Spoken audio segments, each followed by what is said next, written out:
Alright, good afternoon and welcome back to the Football Tribe TV channel. Robert Kesakos is your usual suspect. Today I'm with a gentleman that needs no introduction to the Ugandan audience, but perhaps to the international audience.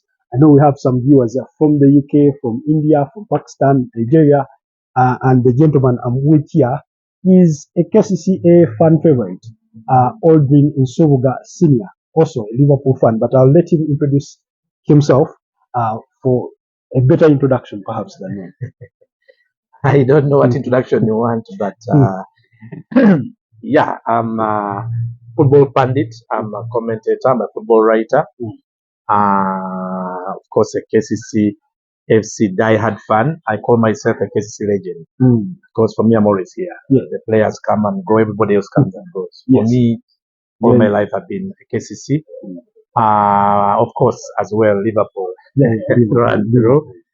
And of course, a national team enthusiast, that is the Uganda Cranes. And basically a football guy also. I see you never miss games. Personally, I'm an admirer. You're a role model to me. I started following you years back when you were still at Dembe, doing that show with John Vian and Simbe and Fifi Fiona Pinky, and every weekend I'll tune in, and then after your show, then I'll turn to Kavozi to listen to to Michael Chigozi, Duma Sulaiman, and the rest doing their commentary. Because for me, TV on screen took a bit of time to come. So I'm that kind of person, and even including reading your weekend columns in the New Vision. I remember when Magoga just come into the office, how you used to critique some of his ways about football. I don't know if your opinion overall has changed about him or it remains the same. Does it? I'm still a football critic, but remember as well, I'm a football promoter. Yes. Are you asking about the leader, the man in the role of the official, the FIFA president? No, I think football, unfortunately, there are not many standards of weighing football performance. When it comes to football, it's what you bring on the table. It's results, it's performances, it's achievements. I know that organization, order, and everything else comes into play, but at the end of the day, just like a team can play the best football but still not win, it teaches you the hard truth about football. So for Moses Magogo, the president of FUFA, if you look at his tenure, there are things you're not going to take away. Uganda Cranes has been at the AFCON finals twice. We are now going to make it for the third time in 5 years. I believe that's the pinnacle of African football. And every nation, the first thing they strive or aspire to do, if it's Africa, is to qualify and be part of the continental football extravaganza. Uganda Cranes has been there. This is going to be the third time under his reign. That's his reign. That's achievement. That's progress. Now, as recent as, I think this year, the under 17, we did qualify for the FIFA World Cup under 17 for the first time in history. Actually, it's the first football team to qualify for a World Cup. Now, it's under his reign. Can't take that away. That's a measure of achievement. When it comes to what we've just seen recently, we've just recently hosted CHAN for the first time ever to host a continental competition. We will be again co-hosts of Pamoja 2027 AFCON. Again, it's under his reign. Now, those are things you can't take away. And for me, that's achievement, that's legacy in football. That's what he has done for football. Why is each of those parameters puts Ugandan football on the map? Believe me, Africa knows more about us now. FIFA knows more about us now.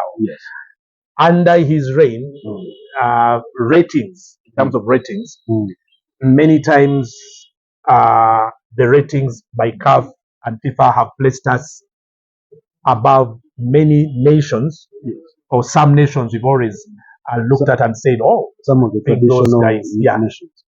So, and we've seen, I don't know how many times we've seen Infantino, the FIFA president, coming to Uganda.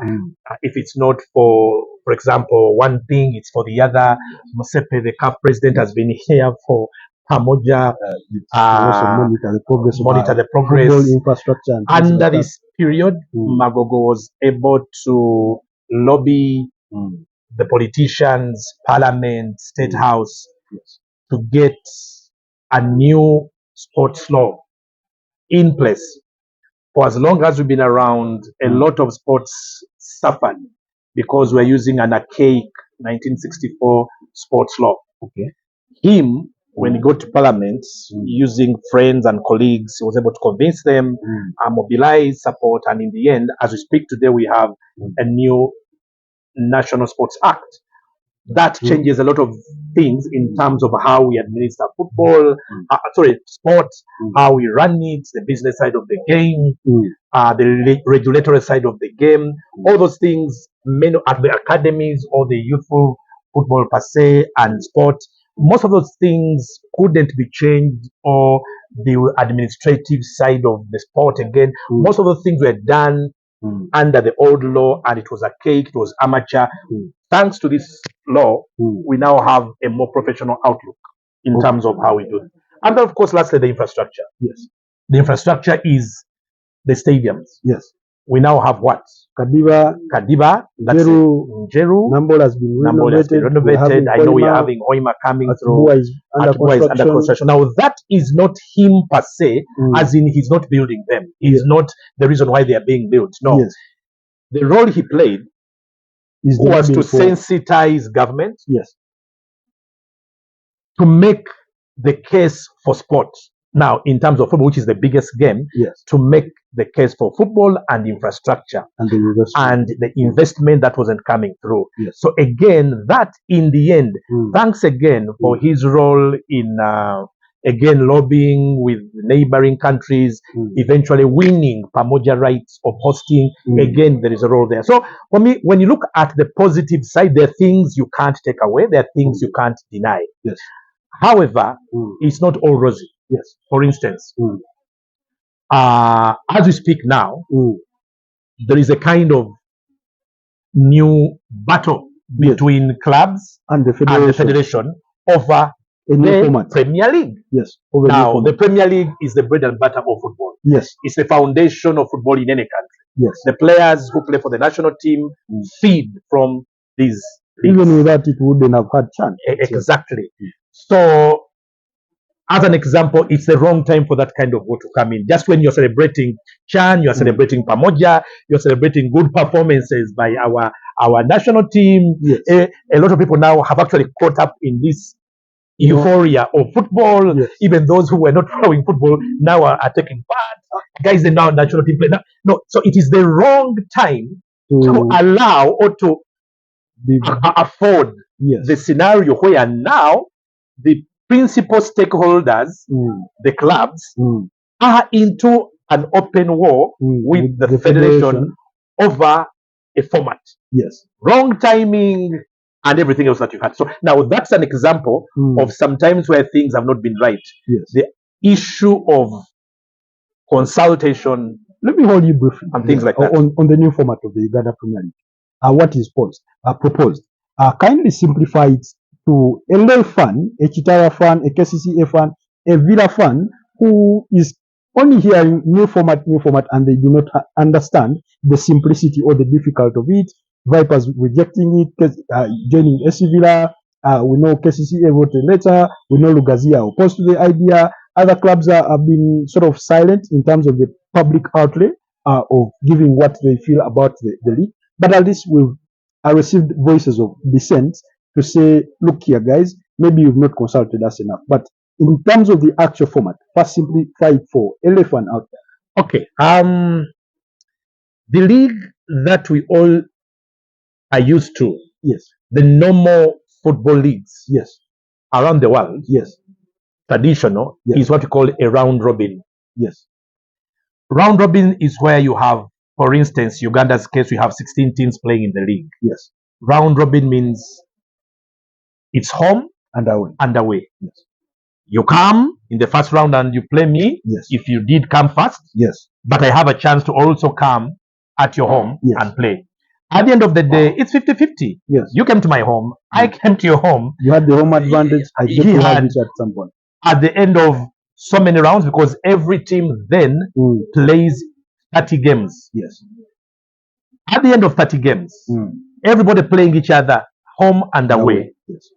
Accumulated points, the one with the most wins a league. Simple, straightforward, it's traditional, it's always been like that. Yes. That's where we've been. Yes.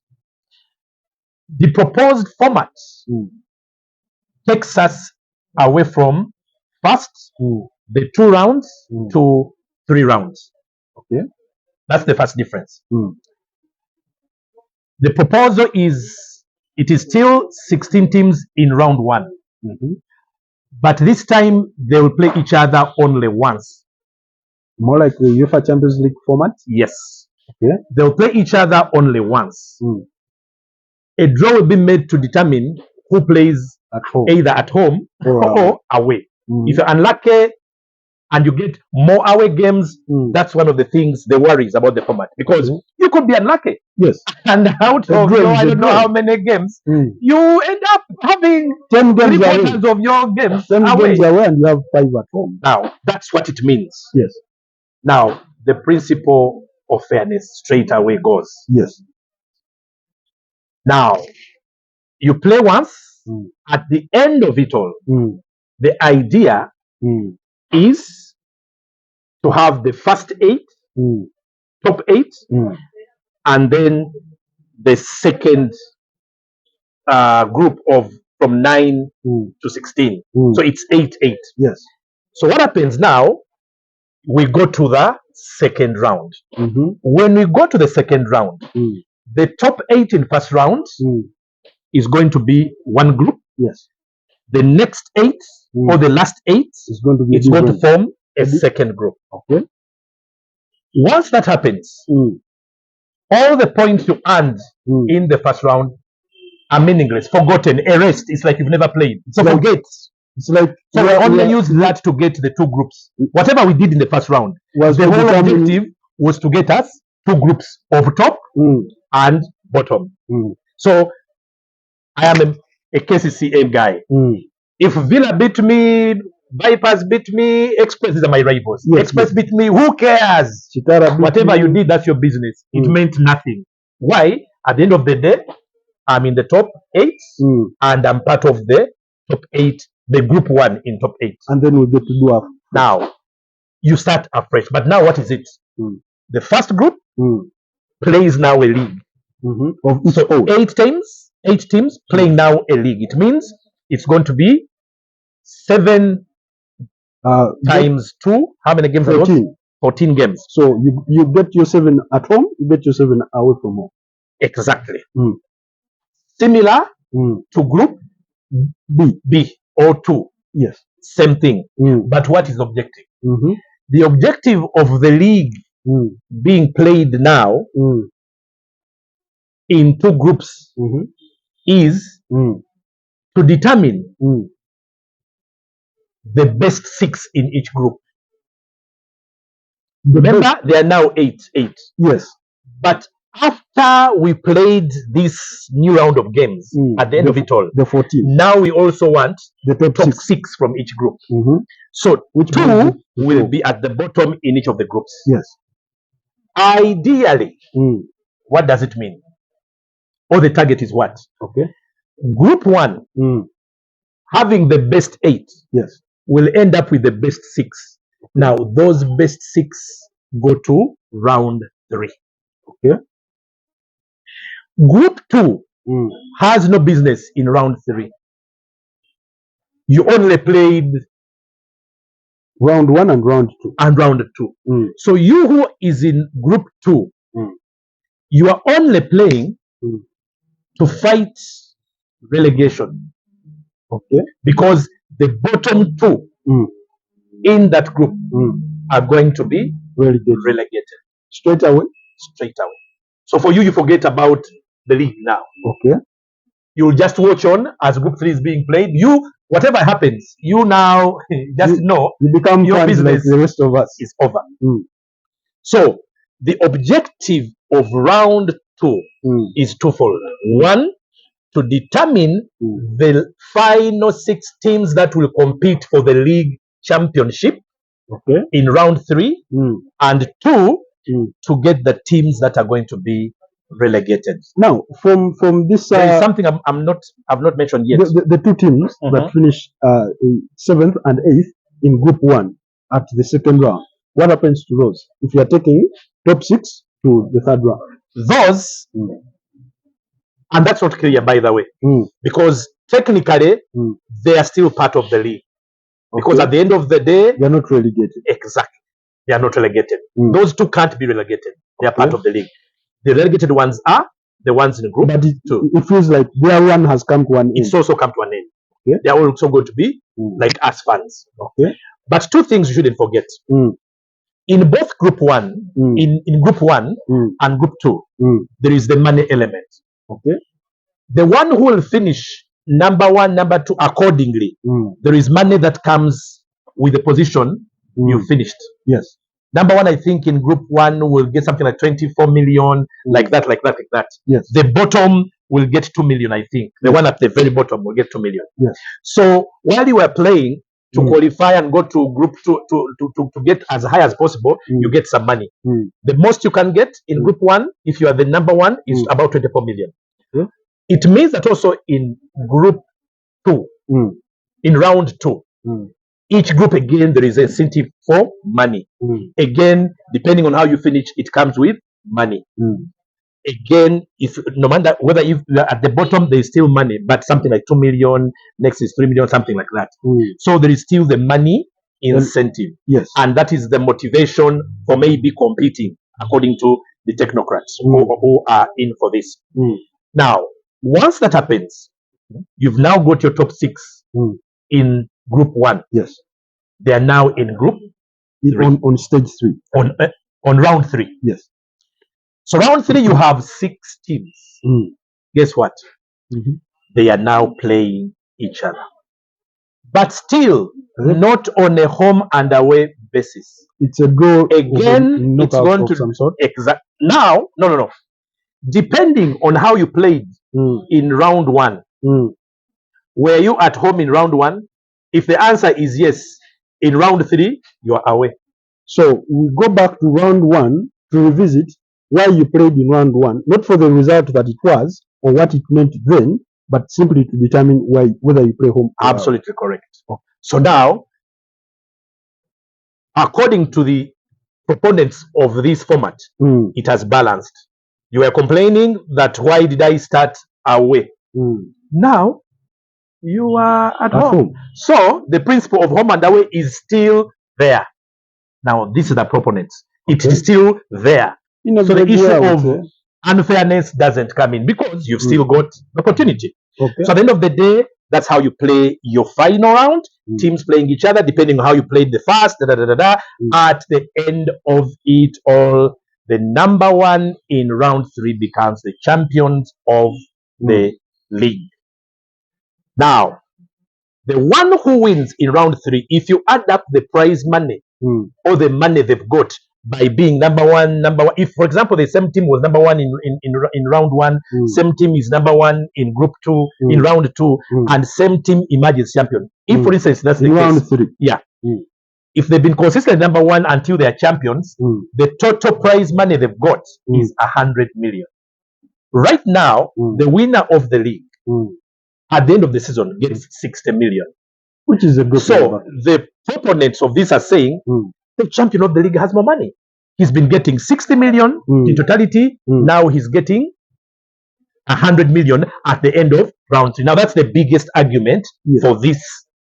And also it says it's the same. So I was going to ask, if it is about the money, if the money is the motivation, as they say, the 100 million that the winner what they take, why can't the same money be given in the old format? Because that's the question of the LFA. Well, all of us are just partaking of the format, so those are some of the questions. So they are the ones to answer. The rest of us is just to interpret what we see and to give our input into what we say, because you can still give the same amount of money. Yes. But I think for them, their biggest motivation for this, one, they say the old league is become too monotonous, too predictable, monotonous. There is nothing new it's offering. There is nothing exciting to the fan because it's the same old thing they've seen over and over again. They feel it does not inspire enough. They think changing some things, for example, a league format might bring a new spark. That's one of their arguments. Then two, it's an innovation. They say there's nothing wrong with innovation. They say, well, some of them say UEFA encouraged them to seek something as new as this or something similar to that if they want to attract business. That's what the officials say. That plus the fact that they believe in innovation, I think it's justifiable enough. And then thirdly, the competitiveness. They are so convinced that that kind of league more competitive creates more competition amongst the teams vying for the championship, but also the teams battling for relegation. Their reason is there is money, increased money at the top. Two, there is both money for the relegated candidates to fight for, but as well, they know that it's obvious you finish bottom two, you are out. You have 7 teams to play, just go for it. There is no pretenses. So there is a way they feel that creates more competition. Now that's their argument. Personally, I've sort of struggled to find the positives, because if it's about money, we all know that our clubs need the money. I've always thought that 500,000 to a team that gets relegated is a mockery of the game in itself, because when you ask a football financer how much they spend on a daily basis for a team to prepare for a game that is coming maybe on the weekend, you'll find 500,000. At the very best, we take them only 2 days. Boys came and trained, we give them some water and some transport allowance, and it may not be enough if you add on other, maybe stuff that support the club. For example, if a club has a media officer, you look at KCCA, you have a fully fledged media office, you have the coaching department, the physio department.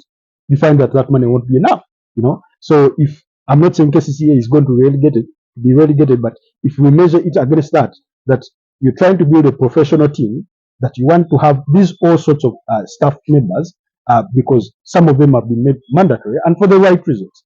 So 500,000 for me was always a mockery. And even 100 million shillings, we know it's not enough, because when you qualify for the CAF Champions League, you're going to need more finances for that. And they floated around the idea of the 3.4 billion in terms of it coming to the clubs, and they're trying to use that as bait. But anyway, well, for me, it's two things. Even if I was to ignore all that, now let me give you my version in 2 aspects. Okay. As a fan, you know I'm a football fan. Yes. Passionate, dedicated, yes, lifelong football fan, KCC fan. KCC, so now let me talk as a KCCA fan. Yes. Legend. Yes. If you tell me this format can make me play either of Villa, Express, Vipers, now you can add NEC, the big teams. I can play those teams 4 times now at the end of the season. If you go by what I've explained, yes, you can play one team 4 times. Yes. As a KCCA fan, football fan, there is nothing as beautiful in football as rivalry. That moment in a season when you look forward to your 2 rounds against your rival. Yes. You lose the first and you want to now come back and die for everything, for the second. Yes. Or if you lose, of course, the the banter. We love those things. Yeah. The moment you play a rival more than twice in the same competition in a season, you've erased the magic of derbies. You've erased the magic of rivalry. Yes. There is no way I am going to come and see you this week. play you, I don't know, 3 weeks ago or later. Then, and it is still the same competition, the same cup. Yes. And then I remember, hey, wait a minute.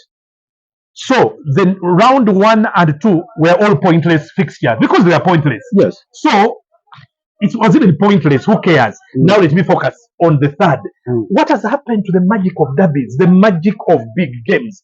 You know what you're making me do? I will ignore watching round 1, round 2 games because they are meaningless. And I'll wait for round 3. Because also there's a possibility that these very rivals meet somewhere in the Uganda Cup. So that means it will now go to 5 or 6. Yes. Now there is also these days FIFA Super 8. So you are still going to go again and play. You play one game. Isn't it going to become competition 4 times? A game of dominoes? It's just removed the tension of rivalry and derby matches. But remember, who says in the second round that Vipers and KCC won't finish 6th, 7th, and 8th? And then who says we can finish 7th and 8th? And then suddenly you have lesser teams that that do not attract many fans. The ones are playing at that level because Vipers and KCC have been knocked out in second round. They can't even now listen to this. If Vipers and KCCA, okay, let me give you a Villa for you guys who have Villa. Let me use Villa because they're the record champions. Yes. If the record champions, the standard of the league in Uganda, Villa, finished 8th, and the reigning champion Vipers finished 7th, their league ends in round 2. But remember, round 2 was meaningless because it was only qualifying for the last. Ultimately, you are saying that round 3, which is the round which is competing for the championship, the defending champion and record champions never played it. That's what it means. That the defending champions did not compete to defend their league. And the league champion, record winners, literally have not featured. Now, that's the reality of the format. It doesn't matter how you call it, it's the reality. Now, the second aspect I want to look at this is again the other hat that I wear. I told you the first was my hat as a KCCA fan. Yes. That's how I see it. Yes. The worst bit for me. The second hat I wear, which now becomes a matter of real concern, is the sponsor. Yes, that of the league sponsors. I happen to work for StarTimes. Yes. Who are the title sponsors and broadcast sponsors. Yes. The people who are clearly, from what we see here, rejecting the format in word, in voice, in written, across all media platforms. If it's clubs, they are the players or administrators. Yes. The people who are saying no and using all manner of language against this, at StarTimes, they're our customers. Yes. That's what it comes down to. We don't look at them as fans. No, because our business is in selling them the product and their viewers who pay subscription. For us, they are not football fans, they are customers. Yes. Goodness, how do I take a dish or a menu to customers who say we don't like that menu? How do I cook fish and fried rice and the customers who come to my restaurant tell me every day, we don't want your fish, we don't want your fried rice, but I sit and say, no, the fried rice is good, the fish is good, I'll cook it.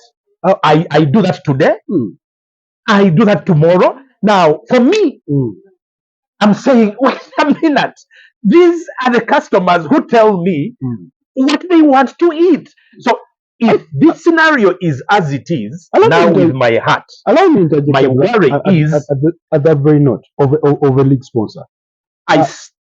We all know that these partnerships, as a stakeholder, being the sponsor of the league, they comes with terms and conditions. You are given certain promises, you made certain promises to the outside. Now that the format for what you promised for is changing, doesn't that affect business?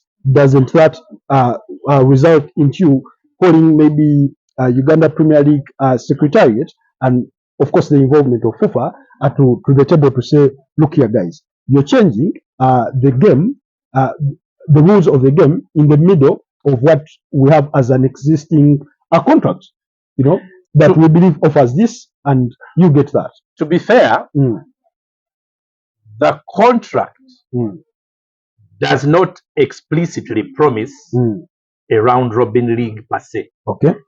It just talks about the league.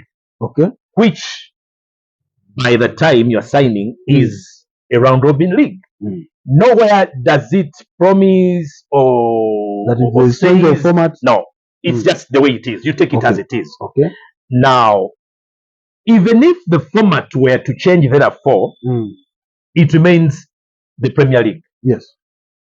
So, to be fair, on that score, there isn't much there to quarrel over. Okay. It's just like if rules of the game changed during those seasons, and if other dynamics change, they are part and parcel of the day-to-day running of the league and stuff. So those things happen, and you just take them as and when.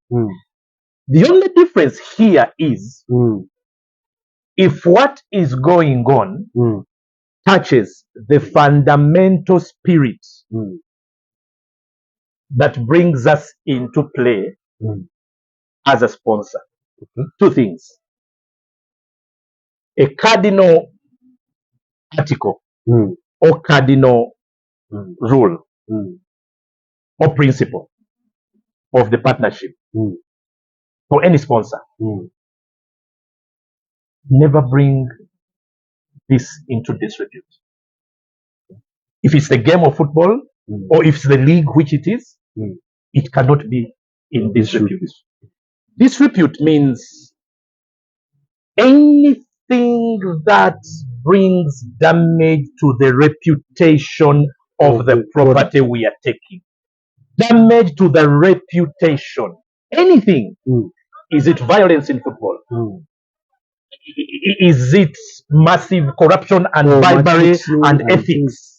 Is it match fixing? What is it that is damaging the reputation of this thing that we want to? If it is that, and it is obviously that, the spirit of that agreement tells us, wait a minute, we need to talk again here. To go back to we need to converse. We need a conversation here.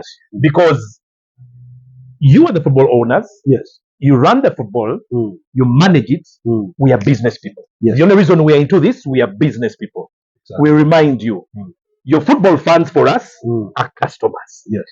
For us, it's about brand reputation and the image of the product. Yes.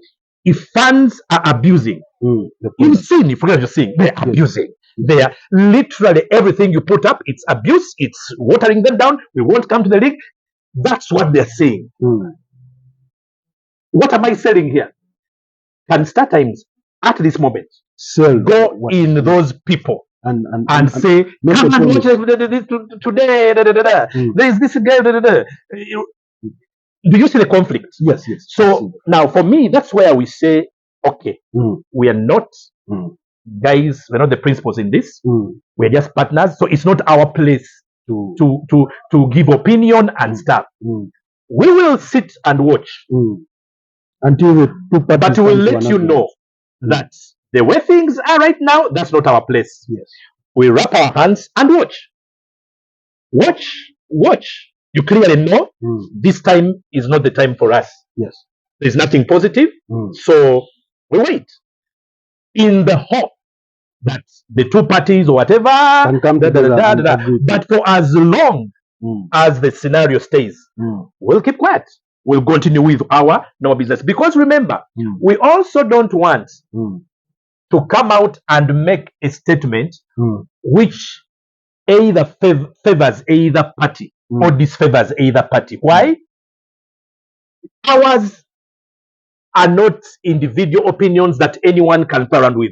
Ours are clear to everyone. Yes. Our interest is one. Yes. The customer and a good image. Now, those are not debatable. So we won't put ourselves in that picture. So coming with that heart and in that respect, that's where I'm saying I wish all parties realize that this is what it comes down to.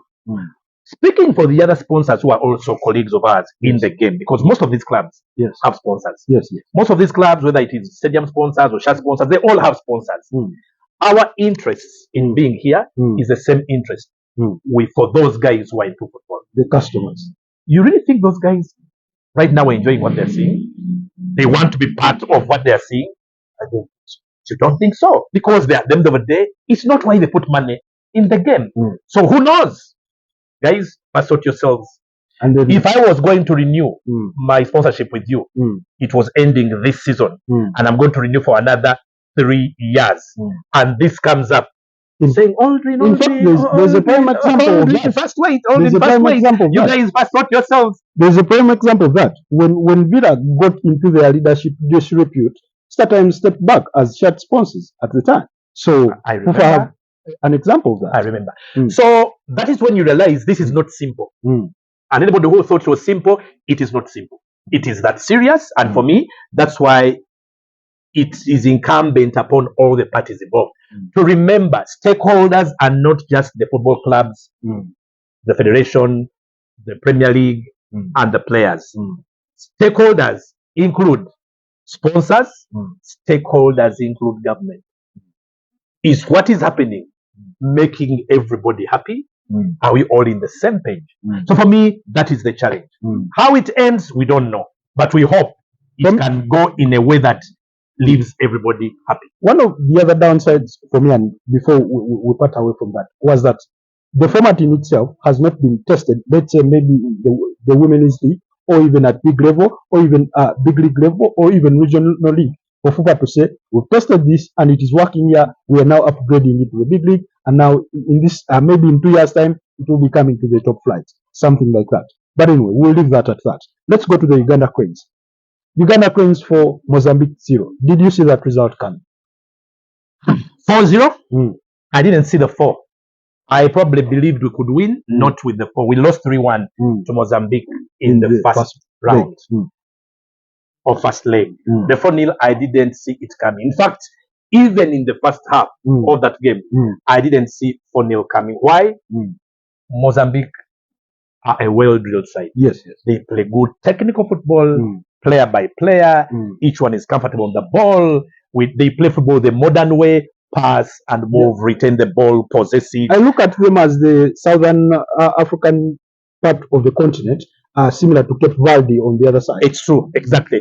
And you could see they can dribble the ball, their ball skills. You could see they're a very good side. Yes. Now, in the end, it was never to be.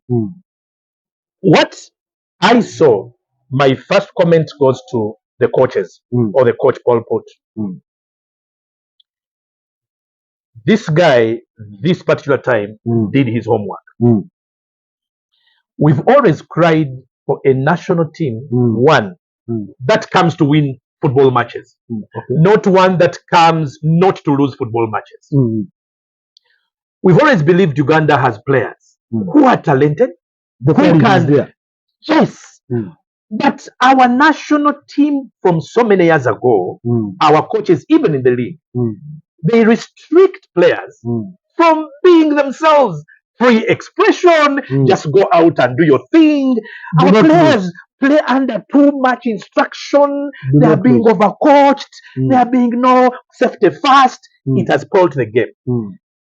Against Mozambique, for the first time, if I remember from the first whistle, actually from some point I said, what am I seeing here?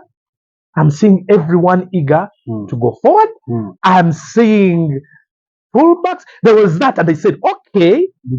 Later on in the second half, it even got better because everybody wanted to go, to run, pass. It was about pass and move, not the usual. Then they get confused. Then the first thing was what to do. Then a long ball.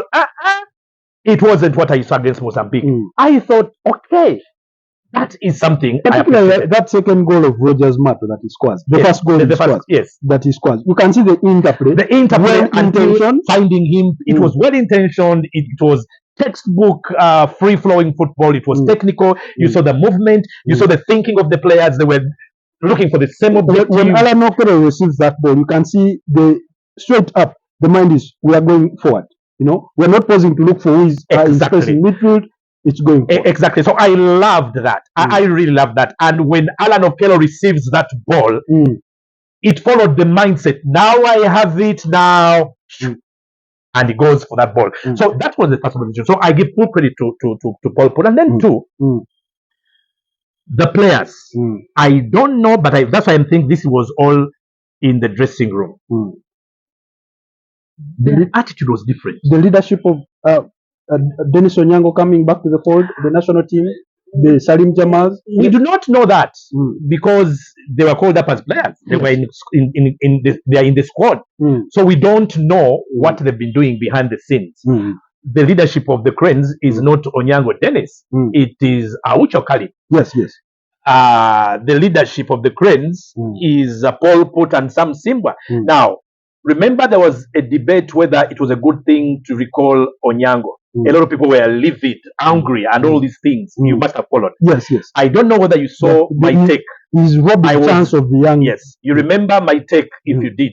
Yes. I did 2 videos and I even did and pen down some stuff where I said I was team Onyango. Yes. And I gave my explanation and reasoning. If you did listen to me clearly, I could have been one of the few, if not the only one at the time who said, guys, who says that when they call Onyango, it means he's an automatic starter? That was my argument. And I said, guys, coaches call these veterans or senior players for different reasons. Exactly. None of us knows whether Onyango wasn't called to do what you're saying. None of us knows whether the issue was he comes and he helps this dressing room thing, this lack of confidence, the training of the goalkeepers who seem to be lacking. Maybe by training with him every day, they are picking something. FIFA World Cup. Exactly. World Cup. And I'm saying, why are you angry about Onyango's recalling? This guy could actually be adding so much. And then the issue of his seniority, the fact that he's part of them, and this coach who is a foreigner might not be able to transmit things effective enough. And this guy, because these are his guys.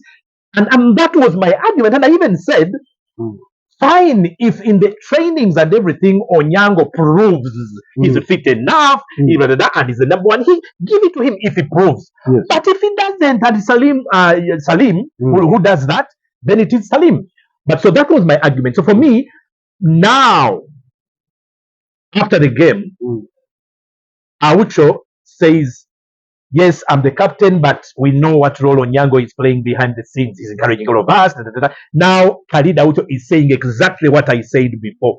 But remember, even when Onyango came, the first person who believes that Salim Jamal is our number one goalkeeper now is Onyango.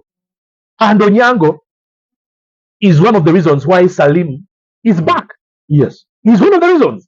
So, for me, that's why sometimes it's not good just to jump at things, what we see. Sometimes I remember before he went away from the national team, Robert Odongkara was in the frame. And then for some reason he disappeared and everybody thought it is automatic. Salim Jamal is the next guy. And he came in for a couple of games and we know what happened between him and the federation. God forbid, we thank God he's now back. But anyways, to wrap it all up, the good performance, now we're second. We have Somalia on Monday. Do you give us a chance against Somalia on Monday? Do we have a chance to qualify for the World Cup 2026? Well, of course, we have a very good chance of beating Somalia, who have just 1 point and bottom of the group. So we have a very good chance. We're at home. I know we won 1-0 away from home in the first round or first leg. We have a very good chance. We are on form. We are all buzzing. The team is in good shape, all motivated. I think we'll win. Will we qualify for the World Cup? No, I don't think so. In fact, for me, we might not even probably have enough points to warrant us to finish among the 4 best second best teams. We could do it, but when you look at all the other groups, who else is number 2? The number of points they have and the run. For now, you think for now we still exactly. So you think, okay, we are going for it, but because there's Gabon in there. There are many Senegal, teams. There are many teams. Gabon, Senegal. I don't know. There are many teams. Sudan is still in there. There are many teams. Yes, yes. And you think, okay, let's do our best. We can only do. It's out of our hands. Yes. But are we qualifying? No, we'll not. However, I am of the view, and I've been of the view that let's use this opportunity to do the best that we can and clearly establish that team for AFCON 2027. Because one of the problems of Uganda Cranes, something which irritates some of us, will we ever come up with a team to emulate the days of Sekaja Obua, where 80% of Ugandans can go home and know what team is going to play.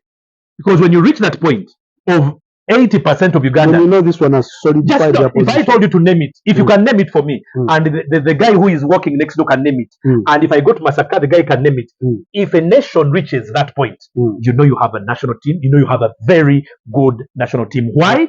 It means those players over years, over time, they've been so consistently performing to their level, earning themselves that place, convincing everyone, returning and doing the same thing over and over again, that now I can close my eyes and people just say number 2, number 3, number 4, number 5.